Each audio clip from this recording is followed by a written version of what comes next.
Las palabras en la pantalla de mi viejo teléfono brillaban con una crueldad que el sol de la mañana no podía disipar. Prefiero perder a mi madre que a mi esposa. Lo leí una vez y luego otra, esperando que mis ojos, cansados por 70 años de vida, me estuvieran engañando. Pero no. Era el nombre de mi hijo, David, en la parte superior del mensaje. El mismo hijo al que le enseñé a atarse los cordones de los zapatos, al que le curé las rodillas raspadas y al que le aplaudí en cada uno de sus pequeños triunfos. En ese instante, todo el amor, todos los sacrificios, se sintieron como cenizas en mi boca. Esta historia no es sobre el dolor de ese mensaje, es sobre lo que vino después. Es la historia de cómo el silencio de una madre se convirtió en su mayor fortaleza. ¿Alguna vez te has sentido traicionado por la persona que más amabas? Cuéntamelo en los comentarios. Quiero leer tu historia. Y por favor, dale like a este video y suscríbete al canal para que no te pierdas ningún relato. Dime, ¿desde qué ciudad y a qué hora me estás viendo? Me encanta saber hasta dónde llegan nuestras historias. El olor a pan recién horneado es la banda sonora de mi vida. Cierro los ojos y todavía puedo ver a mi difunto esposo, Marcos, con las manos cubiertas de harina, sonriéndome desde el otro lado de la mesa de amasar en nuestra primera y humilde cocina. Éramos jóvenes. No teníamos nada más que un sueño y la receta de la abuela. Las madrugadas eran frías. Nuestros cuerpos dolían por las horas de trabajo, pero nuestros corazones estaban llenos. Cada pan, cada pastel, era una promesa. La promesa de un futuro para el hijo que vendría. Y David llegó, llenando la panadería con sus risas infantiles. Lo recuerdo de niño, subido a un taburete, intentando con torpeza ponerle chispas de chocolate a las galletas, más en el suelo que sobre la masa. Mamá, cuando sea grande, voy a ser el mejor panadero del mundo como papá, me decía, y mi corazón se hinchaba de orgullo. Marcos y yo construimos nuestro pequeño imperio, delicias de familia, ladrillo a ladrillo, sacrificio a sacrificio. No compramos ropa nueva para poder invertir en un horno más grande. No tomamos vacaciones para poder abrir la segunda sucursal. Todo era para David, para que él no tuviera que empezar desde cero como nosotros. Cuando Marcos falleció hace 5 años, el dolor fue un océano que casi me ahoga. Pero me mantuve a flote por David. Él, recién casado con Sofía, una mujer ambiciosa y con una sonrisa tan afilada como el cristal, tomó las riendas del negocio. Confié ciegamente. Le entregué el control, no solo de la empresa, sino también un poder notarial sobre mis finanzas personales. Para hacerte la vida más fácil, mamá, me dijo. Y yo le creí. La herida inicial no fue un golpe, sino un susurro, un cambio sutil en el aire. Un día llegué a la panadería principal, la que Marcos y yo abrimos con nuestras propias manos, y vi que el letrero de madera tallada que mi esposo había hecho había sido reemplazado por uno de neón, frío y sin alma. Adentro, las paredes de ladrillo cálido estaban cubiertas con un aséptico azulejo blanco. El aroma a levadura y canela competía con un agresivo ambientador de limón. Cuando le pregunté a David, él me tomó del brazo con una paciencia condescendiente. Mamá, son nuevos tiempos. Hay que modernizarse, atraer a un público más joven. Sofía, a su lado, asintió con vehemencia. Elena, tu gusto es exquisito, pero esto es lo que vende ahora. Me sentí como una extraña, en mi propia casa. Intenté dar mi opinión sobre una nueva línea de productos, pero mis ideas fueron descartadas con una sonrisa amable y un «déjanos esto a nosotros, mamá, tú ya trabajaste demasiado». Empecé a ser un fantasma en mi propia historia, una reliquia a la que se le sonríe con afecto, pero a la que ya no se le escucha. Ese fue el primer hilo que se descosió en el tejido de nuestra familia. El susurro de la indiferencia pronto se convirtió en un grito de abandono. Sofía comenzó a redecorar la casa familiar, la casa donde crié a mi hijo y despedí a mi esposo. Mis fotografías, los pequeños tesoros que marcaban una vida de recuerdos, fueron reemplazadas por arte abstracto y jarrones vacíos.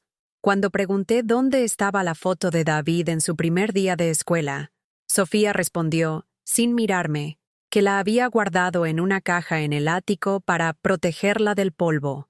No era polvo lo que quería evitar, era mi pasado. Quería borrar mi huella de la casa que ahora consideraba suya. La soledad se hizo mi compañera constante. Mis llamadas a David eran cada vez más cortas. Siempre estaba en una reunión, siempre ocupado. Si le contaba que no me sentía bien, su respuesta era un impersonal: te mando dinero para el médico. No ofrecía su tiempo, solo su billetera, como si el afecto pudiera pagarse con una transferencia bancaria. El dolor se agudizó cuando empecé a perder mi autonomía.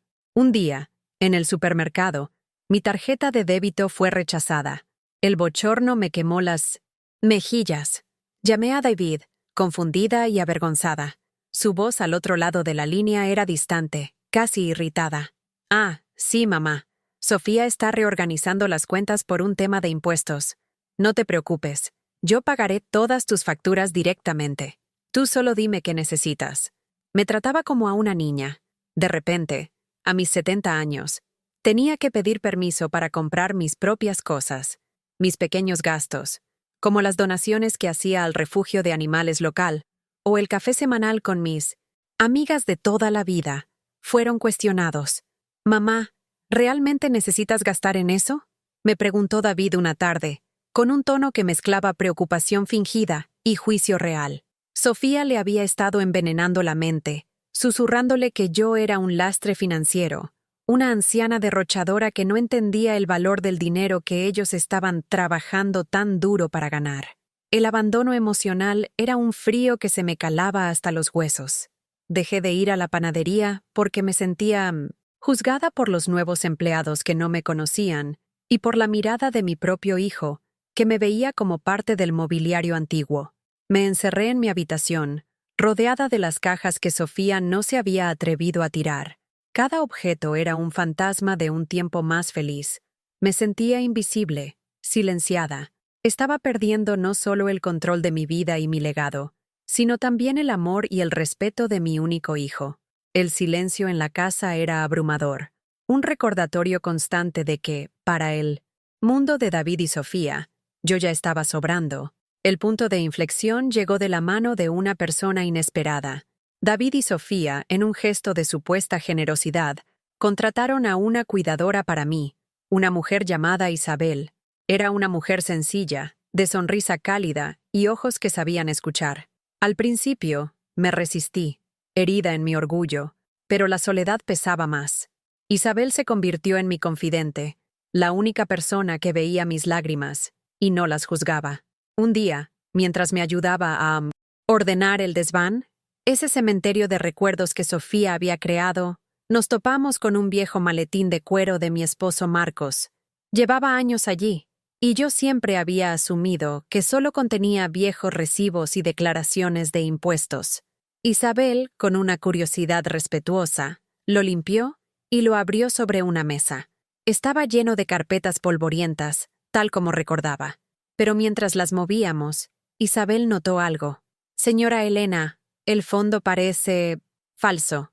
Con cuidado, levantamos una delgada lámina de cartón, y debajo, nuestros ojos descubrieron un compartimento secreto. No contenía joyas ni fajos de billetes, sino algo infinitamente más valioso. Había un libro de contabilidad personal, escrito a mano por Marcos. En él, no solo detallaba las finanzas del negocio, sino también sus pensamientos, sus miedos y sus sueños. Pero lo que me dejó sin aliento fue un sobre grueso con mi nombre caligrafiado en la elegante letra de mi esposo. Mis manos temblaban al abrirlo. Dentro, había varios documentos legales y una carta. La carta comenzaba: Mi querida Elena, mi arquitecta. Las lágrimas nublaron mi vista mientras leía. Marcos no me veía como su ayudante, sino como su socia, como la verdadera fuerza detrás de Delicias de Familia. Escribía sobre su admiración por mi talento para crear, por mi sensatez para administrar y por mi corazón para tratar a la gente. Y entonces, llegó la revelación que lo cambió todo. Mi amor, continuaba la carta, tengo un miedo. Temo que nuestro David tenga mi ambición, pero no tu corazón. Ve el destino, pero se olvida del viaje. Por eso, He preparado un plan de contingencia, un salvavidas por si el mundo alguna vez intenta convencerte de que vales menos de lo que has construido. Los documentos lo explicaban todo. Años atrás, Marcos había utilizado las ganancias de unas inversiones personales para comprar en secreto una mayor parte de las acciones de la empresa matriz, poniéndolas a mi nombre. Legalmente, yo no era solo la cofundadora, era la accionista mayoritaria. Además, había creado una cuenta de inversión diversificada, también exclusivamente para mí, un nido de seguridad que había crecido silenciosamente durante décadas. No era una prisionera financiera, era la dueña. El poder que David y Sofía creían tener era una ilusión, un espejismo construido sobre mi confianza y su ignorancia. En ese desván polvoriento, rodeada de fantasmas, dejé de ser una víctima. Recordé quién era. La mujer que había amasado un imperio con sus propias manos. Y supe, con una claridad helada, lo que tenía que hacer. La oportunidad para el confronto llegó envuelta en una invitación. David y Sofía iban a celebrar una cena familiar para anunciar sus excitantes planes de expansión. Sabía lo que eso significaba. Venderían la panadería original, el alma de nuestro legado, para financiar algún proyecto ostentoso y arriesgado de Sofía.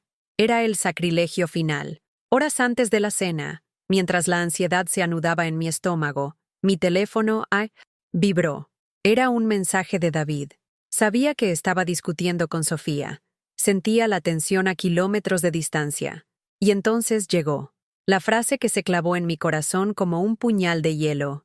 Prefiero perder a mi madre que a mi esposa. Leí las palabras y por un momento el mundo se detuvo.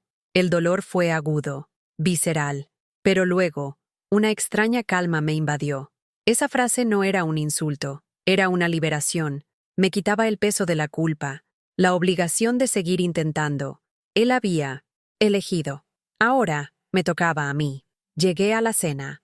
David me evitaba la mirada. Sofía sonreía, triunfante. Me senté a la cabeza de la mesa, el lugar que siempre había sido mío, y esperé. Después del postre, David se aclaró la garganta y comenzó su discurso ensayado sobre visión de futuro y decisiones difíciles pero necesarias. Anunció la venta de la panadería de la calle Mayor. Esperaban mi llanto, mis súplicas. En lugar de eso, sonreí, una sonrisa tranquila, serena. Coloqué sobre la mesa de caoba una pequeña pila de documentos. En la parte superior, la tarjeta de visita de mi nuevo abogado. Es una propuesta interesante, hijo, dije, mi voz firme, sin un atisbo de temblor. Pero me temo que no puedes vender algo que no te pertenece del todo. Las sonrisas se congelaron en sus rostros. Les expliqué, con calma y precisión, el contenido del maletín de su padre. Les mostré los certificados de acciones que me convertían en la dueña del 55% de la empresa. Les mostré el estado de mi cuenta de inversiones, que demostraba mi total y absoluta independencia financiera. Sofía palideció. David me miraba como si me viera por primera vez. Susurró.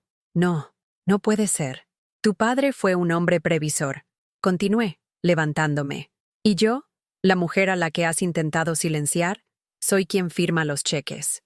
Caminé hacia la puerta, pero me detuve y me volví para mirar a mi hijo. Mis ojos, por fin, dejaron caer las lágrimas, pero no eran de debilidad, sino de una profunda y dolorosa claridad. Leí tu mensaje, David. Hoy te concedo tu deseo. Has perdido a tu madre. No porque yo me vaya, sino porque te olvidaste de quién era. Nunca supiste el valor de lo que tenías hasta que te dispusiste a perderlo por la persona equivocada. Salí de esa casa dejando atrás un silencio tan denso y pesado que ninguna palabra podría volver a romperlo jamás. La redención no fue para él, fue para mí. Mi primera acción como dueña de mi vida y mi legado no fue de venganza, sino de restauración. Cancelé la venta de la panadería original y despedí a los gerentes que Sofía había contratado. Fui al local una madrugada, antes del amanecer, y el olor a levadura y a recuerdos me abrazó como un viejo amigo. Me puse el delantal, y con mis manos artríticas pero expertas, volví a amasar el pan siguiendo la receta de mi abuela. Recontraté a los viejos empleados que mi hijo había despedido, aquellos cuyas familias habían crecido junto a la nuestra. La noticia corrió por el barrio, y los antiguos clientes volvieron, buscando no solo un buen pan, sino un trozo de autenticidad, de historia. Delicias de familia volvió a ser un hogar. No destruí a mi hijo. Eso no me habría traído paz. En cambio, reestructuré la empresa. Puse sus acciones en un fideicomiso estricto, administrado por mi abogado. Recibiría un salario modesto, pero cualquier dividendo o decisión importante requeriría mi aprobación. Le quité el poder, no el futuro. Le ofrecí la oportunidad de volver a empezar desde abajo. De Minto Satim. Aprender el valor del trabajo y el respeto, no con palabras, sino con harina en las manos. Si quería recuperar a su madre, tendría que encontrar primero al hombre que su padre y yo habíamos intentado criar. No sé si lo logrará. Esa es su historia, ya no la mía. Con mi nueva libertad, hice todo lo que había postergado. Viajé a la costa, sentí la arena bajo mis pies y dejé que el mar se llevara las últimas cenizas de mi tristeza. Me inscribí en una clase de pintura, un sueño que había guardado en 1900 un cajón durante 50 años. Descubrí que mis manos no solo sabían amasar pan, sino también dar vida a colores en un lienzo. Mi vida ahora transcurre entre el calor de la panadería y la luz de mi pequeño estudio de arte. A menudo, me siento junto a la ventana con una taza de té, mirando el atardecer pintar el cielo. Pienso en el mensaje de David, en esas palabras crueles que, paradójicamente, me devolvieron la vida. Me enseñaron la lección más importante. A veces, el amor propio exige que aceptemos la versión que los demás eligen ser, aunque eso signifique dejarlos ir. El verdadero legado no está en los edificios que construimos o en el dinero que acumulamos, sino en la dignidad con la que habitamos nuestra propia historia. Y mi historia, por fin, me pertenece por completo. Gracias por acompañarme hasta el final. Esta historia nos enseña que nunca es tarde para reclamar nuestro poder y nuestro valor. ¿Qué lección te llevas tú? Por favor, compártela en los comentarios. No olvides darle like, suscribirte y activar la campanita para que sigamos compartiendo más historias que tocan el alma. Un abrazo inmenso desde donde quiera que estés.